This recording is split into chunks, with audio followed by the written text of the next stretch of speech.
আজ আমাদের পাঠ্য বিষয় দ্বাদশ শ্রেণীর সিলেবাসের অন্তর্গত বাংলা কবিতা জীবনানন্দ দাশের লেখা শিকার। আলোচ্য কবিতাটি জীবনানন্দের বনলতা সেন কাব্যগ্রন্থের অন্তর্গত। 1349 বঙ্গাব্দের পৌষ মাসে অর্থাৎ 1942 খ্রিস্টাব্দের ডিসেম্বর মাসে শিকার কবিতাটি বনলতা সেন কাব্যগ্রন্থের 10 সংখ্যক কবিতা হিসেবে প্রকাশিত হয়েছিল। কবিতাটি আলোচনার পূর্বে এসো আমরা কবি জীবনানন্দ দাশ সম্পর্কে কয়েকটি কথা জেনে নিই। 1899 খ্রিস্টাব্দে 17 ফেব্রুয়ারি অবিভক্ত বাংলার বরিশাল শহরে জীবনানন্দ দাশ জন্মগ্রহণ করেন। তার পিতার নাম সত্যানন্দ দাশ, মাতার নাম কুসুম কুমারী দাস। 1921 খ্রিস্টাব্দে কলকাতা বিশ্ববিদ্যালয় থেকে ইংরেজিতে MA ডিগ্রিপ্রাপ্ত হয়ে অধ্যাপনার কাজেই তাঁর কর্মজীবনের শুরু। 1954 খ্রিস্টাব্দে 14 অক্টোবর একটি ট্রাম দুর্ঘটনায় গুরুতর আহত হয়ে 22 অক্টোবর তাঁর জীবনাবসান ঘটে। রবীন্দ্র পরবর্তী বাংলা কবিতার ধারায় সবচেয়ে উল্লেখযোগ্য কবির নাম কবি জীবনানন্দ দাশ। তিনি আধুনিক বাংলা কবিতার ইতিহাসকে বিশেষভাবে প্রভাবিত করেছেন। প্রেম, প্রকৃতি, মৃত্যু, ইতিহাস চেতনা ইত্যাদি বিষয়গুলি তাঁর কবিতায় অসাধারণ চিত্রকল্পে উঠে আসে। রবীন্দ্রনাথ তাঁর কবিতাকে চিত্ররূপময় বলে আখ্যায়িত করেছেন। জীবনানন্দের কাব্যগুলি পর্যালোচনা করলে বেশ কয়েকটি বৈশিষ্ট্য ফুটে ওঠে। প্রথমত, 20 শতকের মানব সভ্যতার দ্বন্দ্ব সংঘাতময় রূপটি তাঁর কাব্যে স্পষ্ট। দ্বিতীয়ত, মৃত্যু চেতনা জীবনানন্দের কাব্যের একটি অন্য বিষয় হয়ে দাঁড়িয়েছে। মৃত্যুরে ডেকেছি আমি প্রিয়ার অনেক নাম ধরে। কবির মৃত্যু চেতনা, প্রেম চেতনা যেন একাকার হয়ে গেল। তৃতীয়ত, জীবনের ক্লান্তি, হতাশা, আবেগের প্রতিফলন ঘটতে দেখি তাঁর কাব্যে। ঘুঙুরের মতো তার কেঁদেছিল পায়ে। তার আবেগ, তার হতাশা, তার ক্লান্তি যেন ফুটে উঠেছে এই কবিতার লাইনটিতে। চতুর্থত, তিনি একজন আবেগ বর্জিত শূন্যতার কবি। তাকে কেউ বলেন নির্জনতম কবি। পঞ্চমত, চিত্রকল্প। জীবনানন্দের কবিতার চিত্রকল্প বিশ্বসাহিত্যে বিখ্যাত কবি শেলি, কেটস, ওয়ার্ডসওয়ার্থ, বোদলেয়ারদের কথা মনে করায়। ষষ্ঠত হল প্রকৃতি চেতনা। জীবনানন্দের কবিতায় প্রকৃতি বারবার ঘুরে ফিরে এসেছে। তার প্রকৃতি চেতনা সুগভীর ব্যঞ্জনা সমৃদ্ধ। এবার আমরা শিকার কবিতাটি আলোচনা শুরু করার আগে আমরা তার বিষয়টি খুব সংক্ষেপে একটু জেনে নেব। কবি জীবনানন্দ দাশ রচিত শিকার কবিতাটি শুরু হয়েছে ভোরের প্রাকৃতিক অরণ্য পটভূমি বর্ণনার বন্ধু দিয়ে। অরণ্য প্রকৃতি সুসজ্জিতা হয়েছে সবুজের সমাবেশে। ঘাস ফড়িংয়ের দেহের মতো কোমল নীলাভ আকাশ এবং পেয়ারা ও নোনার গাছ টিয়ার পালকের মতো সবুজ বর্ণ ধারণ করে হয়েছে অপরূপা। আবার রাতের আকাশের নীরব একটি তারা একাকী তার অস্তিত্ব জানান দিচ্ছে। আকাশপটে নানা রঙের খেলা এবং বনশ্রী মায়ার শোভা অসামান্য চিত্রকল্পে গড়ে তুলেছেন কবি জীবনানন্দ দাশ। হিমের রাতে অরণ্য সন্তান আদিবাসী দেশওয়ালিরা প্রাকৃতিক প্রতিকূল অবস্থা থেকে আত্মরক্ষার্থে জ্বেলেছে আগুন। মোরগ ফুলের মতো রক্তিম বর্ণের সেই আগুন প্রভাতের প্রথম সূর্যালোক স্পর্শে হয়ে গেছে নিষ্প্রভ। তাই কবি বলেছেন, হয়ে গেছে রোগা শালিকের হৃদয়ের বিবর্ণ ইচ্ছের মতো। অরণ্য প্রকৃতির মধ্যে একটি পবিত্রতা আছে যা প্রভাতের সূর্যকিরণে অপাববিদ্ধ হয়ে উঠেছে। এই অরণ্য প্রকৃতির প্রাণ প্রাচুর্যে ভরা সন্তান একটি সুন্দর বাদামি হরিণ অরণ্যের সবুজ সমুদ্রে সারা রাত ঘুরে বেরিয়েছে চিতাবাঘিনীর হাত থেকে নিজেকে বাঁচিয়ে। নক্ষত্রহীন অন্ধকার রাত্রে বনে বনান্তরে ছুটে বেরিয়েছে। মনের মধ্যে লালন করেছে আসন্ন ভোরের আকাঙ্ক্ষা। তার চঞ্চলতা, শরীরী সৌন্দর্য এসবের মুগ্ধ উদাহরণ সুন্দর এই বাদামি হরিণ সারা রাতের সব ক্লান্তি এবং সাপদের দুঃস্বপ্নকে ভুলতে নেমেছিল নদীর শীতল জলে। যৌবনের বিস্তীর্ণ উল্লাস তার শরীরের প্রতিটি পেশিতে উপলব্ধি করার জন্য, নীল আকাশের নিচে সোনার বর্ষার মতো উদ্ভাসিত হয়ে ওঠার জন্য, সাহসে সৌন্দর্যে অন্যান্য হরিণীদের মুগ্ধ করার স্বপ্নে এই হরিণটি জলে নেমেছিল নিজেকে একটু একটু করে প্রস্তুত করার জন্য। ভোরের আলোয় সে নিজেকে নিরাপদ বলে মনে করেছিল, কিন্তু কাঙ্ক্ষিত জীবনের পরিবর্তে তার জীবনে নেমে এসেছিল মৃত্যুর করাল ছোবল।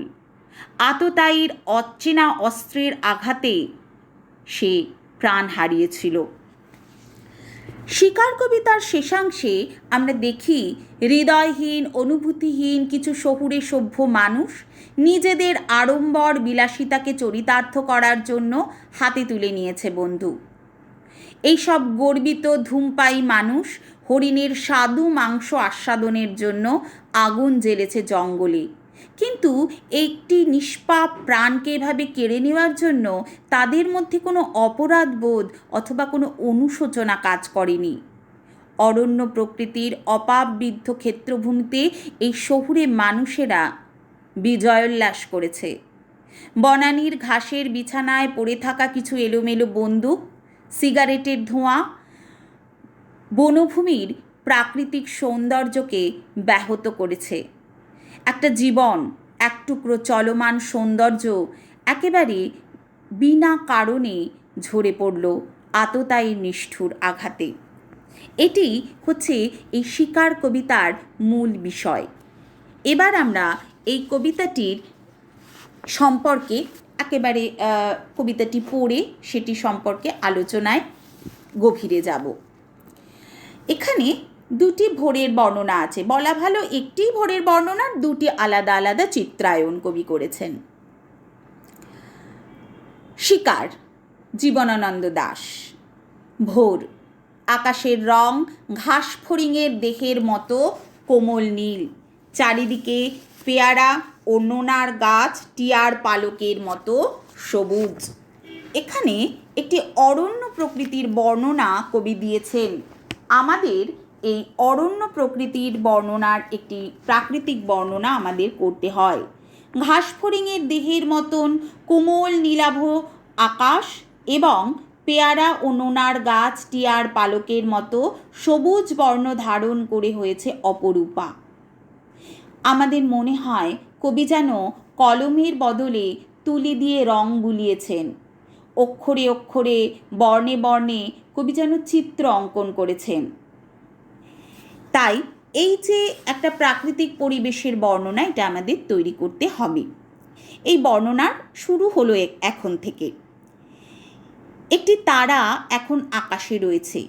অনেক সময় আমরা দেখি ভোর রাতে আকাশে বিগত রাত্রের চাঁদের কোনো অংশ অথবা কোনো আলো, কোনো তারা, সেটা কিন্তু জ্বলজ্বল না করলেও ম্লান অস্তিত্বে নিজেদের অস্তিত্বকে জানান দেয়। এখানেও একটি তারার কথা কবি বলছেন।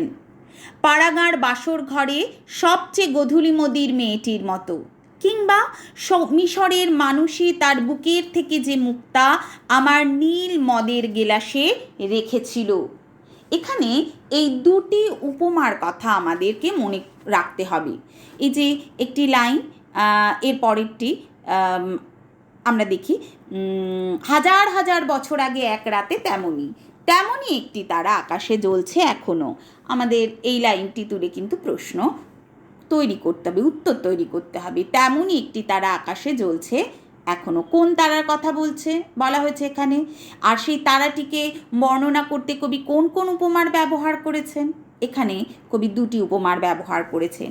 পাড়াগাঁর গ্রাম্য পরিবেশের একটি অনাড়ম্বর বিয়েবাড়ির বাসর ঘর, সেখানে একটি গ্রাম্য কিশোরীর ম্লান সৌন্দর্যের মধ্যে কোনো আভিজাত্য নেই, কোনো ঐশ্বর্য নেই, কিন্তু রয়েছে ম্লান স্নিগ্ধতা। আবার মিশরের মানুষের বুকের থেকে একটি মুক্তা, এখানে কবি নিজের 1000 বছরের পথ পরিক্রমা করলেন এবং সেখানে সেই যে মুক্তার রূপ লাবণ্য নীল মদের গেলাসে ডুবে যেখানে ম্লান হয়ে গেল, সেই প্রসঙ্গটি কিন্তু এই তারার প্রসঙ্গে তিনি নামিয়ে নিয়ে এসেছেন। তার স্মৃতিপটে অঙ্কিত মেয়েটি আজকের যে মিশরের মানুষের কথা বলছেন, তিনি স্মৃতির সরণি বেয়ে 1000 বছরের পথ হেঁটে তিনি সেই মিশরের মানুষের প্রসঙ্গকে তুলে নিয়ে এসেছেন সেই তারার প্রসঙ্গে। তাহলে এখানে দুটি উপমার কথা আমাদেরকে একটু মনে রাখতে হবে। সেই তারার প্রসঙ্গে তিনি এই দুটি উপমার কথা তিনি বলছেন। হিমের রাতে শরীর রাখার জন্য দেশওয়ালিরা সারা রাত মাঠে আগুন জ্বেলেছে, মোরগ ফুলের মতো লাল আগুন। এটাও খুব ইম্পর্টেন্ট একটা লাইন, মোরগ ফুলের মতো লাল আগুন। কিসের আগুন? না, শীতের রাতে নিজের শরীরকে অর্থাৎ তাপ নেবার জন্য, নিজেদের আত্মরক্ষার জন্য এই অরণ্যের আদিবাসী সন্তানেরা, দেশওয়ালিরা সারা রাত মাঠে আগুন জ্বেলেছিল। এখানে সে আগুন অন্ধকার রাত্রে যে রক্তিম বর্ণ ধারণ করেছিল, সেই রক্তিম বর্ণকে এখানে বলা হচ্ছে মোরগ ফুলের মতো লাল আগুন। শুকনো অশ্বত্থ পাতা দুমড়ে এখনও আগুন জ্বলছে তাদের, অর্থাৎ ভোর হয়ে গেছে কিন্তু তবু আগুন জ্বলছে। কিন্তু সে আগুন ভোরের বেলার সূর্যালোকে সেই রক্তিম বর্ণ আর তার নেই, হয়ে গেছে অনেকখানি নিষ্প্রভ। কেমন সে নিষ্প্রভ ম্লান আলো হয়ে গেছে? না, এখানে দেখি আমরা সূর্যের আলোয় তার রং কুমকুমের মতো নেই আর, কুমকুম লাল বর্ণের মতো নেই আর সেই আলোর রং। কেমন হয়ে গেছে? হয়ে গেছে রোগা শালিকের হৃদয়ের বিবর্ণ ইচ্ছের মতো। এই দুটো লাইনও কিন্তু খুব ইম্পর্টেন্ট লাইন প্রশ্নের ক্ষেত্রে, যে কেন কোন আলোর কথা বলছে যেটা কুমকুমের মতো নেই, কেন সেটি কুমকুমের মতো নেই, রোগা শালিকের হৃদয়ের বিবর্ণ ইচ্ছের মতো বলছেন কেন, কোন প্রসঙ্গেই উক্তিটি করেছেন, এগুলো আমাদের মনে রাখতে হবে।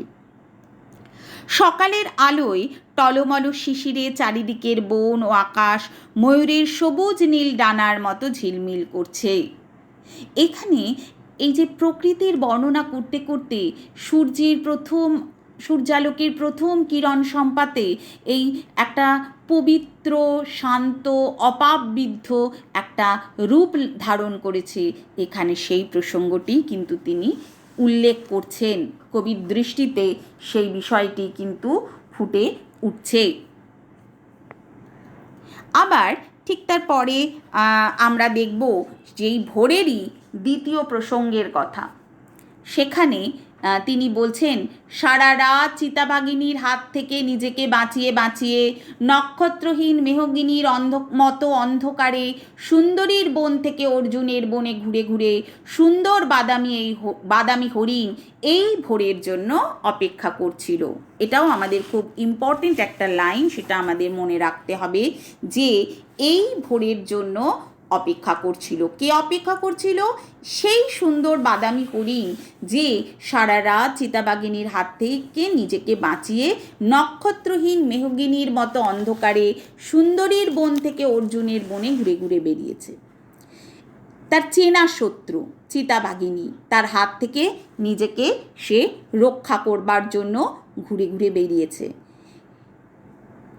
নিকষ কালো অন্ধকার, সেই অন্ধকার কেমন রাতের অন্ধকার? নক্ষত্রহীন মেহগিনীর মতো অন্ধকার। সেখানে সে প্রতি মুহূর্তে আকাঙ্ক্ষা করছিল যে সমস্ত মন প্রাণ দিয়ে যে এই বুঝি ভোর হলো, এই ভোরের আকাঙ্ক্ষা তাকে নিরাপত্তা দেবে, তার প্রাণের আশ্বাস বহন করে নিয়ে আসবে, জীবনের বার্তা বহন করে নিয়ে আসবে। সেই জন্য সে এই ভোরের জন্য অপেক্ষা করছিল।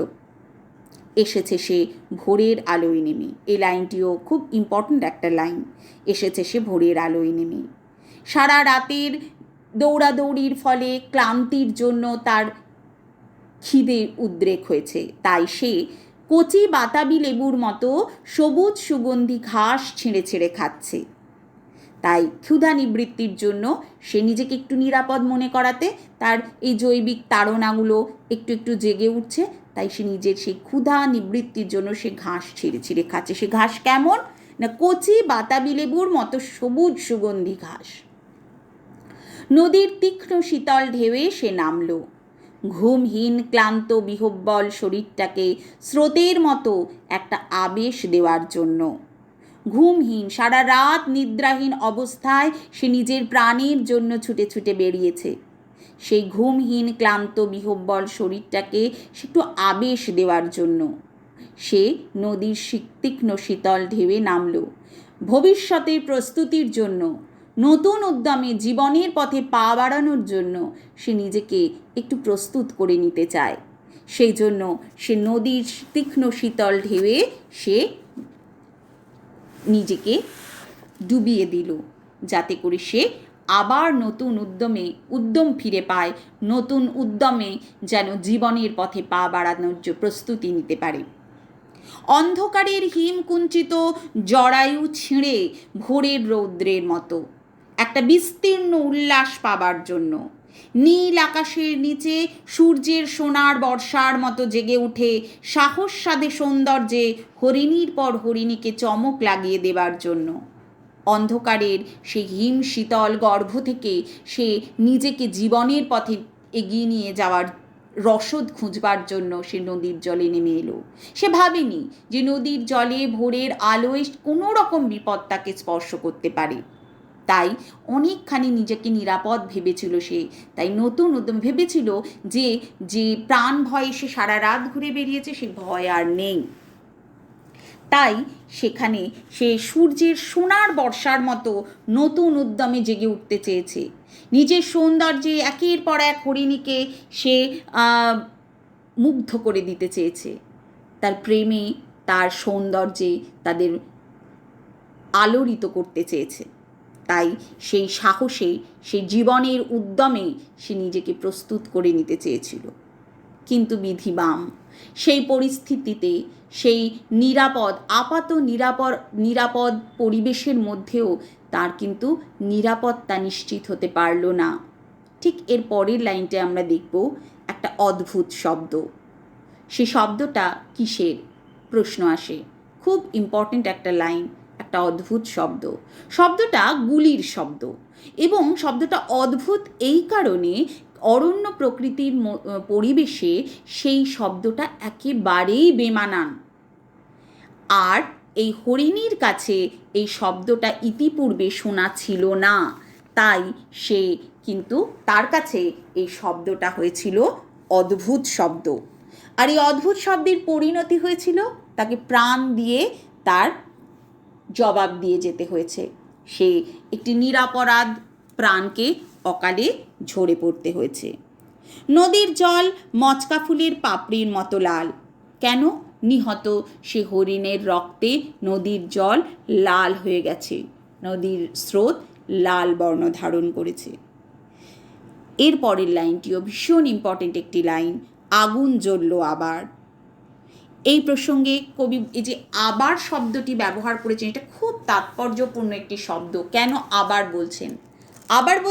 আবার কথাটা আমরা বলি যখন প্রথমবার হয়তো কোনো কারণে আমরা ব্যবহার করেছি, তারপর আবার পুনরাবৃত্তি করছি, সেই অর্থে আমরা আবার এই কথাটি বলে থাকি। এখানে তোমাদের প্রশ্ন আসে যে আবার শব্দটি কেন ব্যবহার করেছেন কবি? প্রসঙ্গত প্রথম আগুন এবং দ্বিতীয় আগুন জ্বলার তাৎপর্য ব্যাখ্যা করো। হ্যাঁ, এখানে আমরা একটু আগেই প্রথম আগুনের কথা বলেছি, যে আগুন জ্বালিয়েছিল অরণ্য প্রকৃতির আদিবাসী সন্তান দেশওয়ালিরা নিজেদেরকে শীতের হাত থেকে রক্ষা করার জন্য।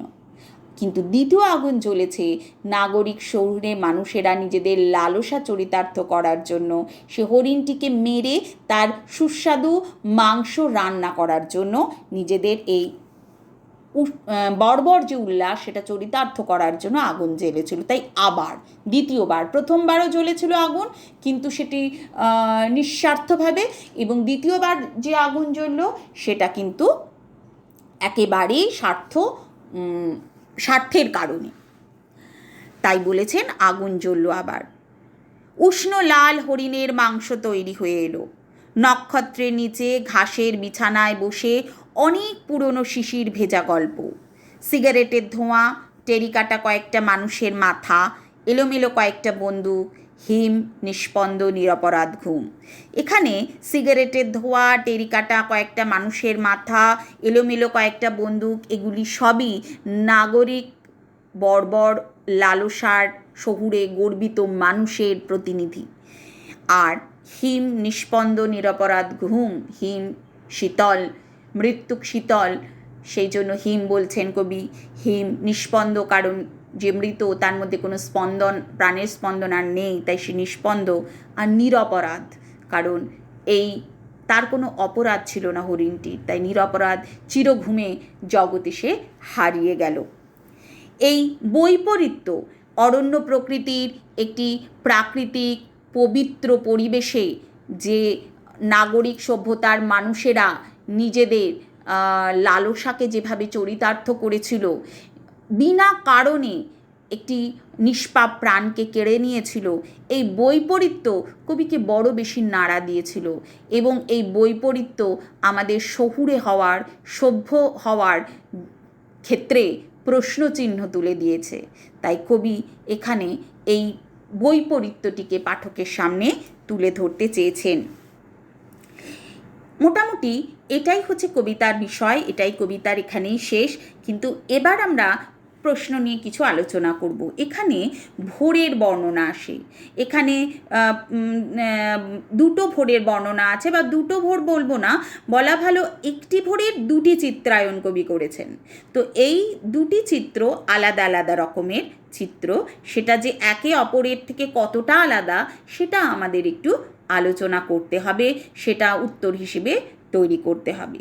তাই ভোরের প্রাকৃতিক পরিবেশের বর্ণনা এবং সেই প্রাকৃতিক পরিবেশের মধ্যেই যে একটা বৈপরীত্য কবি সূচনা করলেন, যে নাগরিক সভ্যতার মানুষদের এখানে উল্লেখ করে তারা যে ভোরের রচনা করলো, সেই ভোরের বর্ণনা। তাহলে ভোরের বর্ণনা একটা প্রাকৃতিক পরিবেশের বর্ণনা, আর একটা ওই শিকারের বর্ণনা, এই দুটো মিলেমিশে আমাদের একটা তৈরি করতে হবে।